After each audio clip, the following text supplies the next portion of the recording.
السلام عليكم ورحمة الله وبركاته. معكم سعد الحمراوي وارد الآن بفضل الله تعالى. بصوا أبوري بحر صلاة النبي هي إيه؟ مكسب. بصوا امسكوا من ديله كده واقف على حاجة. بصوا السمك أبوري حر أبو عين واسع. إيه رأيك في السمك ده حاجة عليه؟ نمرة واحد. ما شاء الله. ده بحر حر ده. صينية بالبطاطس بيضة بالكرفس، صيادية حمراء، واتعمل سنجاري مفتوح. بيتزا أحلى سمك ده.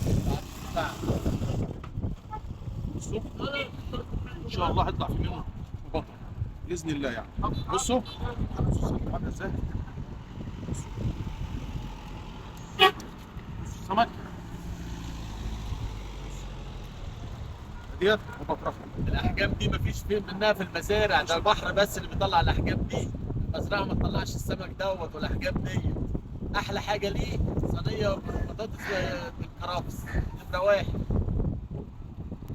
بسم الله ما شاء الله. مشمش مشمش. ان شاء الله كل حاجه جديده هنزل لكم اول باول. ما تنسوش الصلاه على النبي، الصلاه على النبي هي مكسبي. ما تنسوش الدعاء لاهل غزه. السلام عليكم.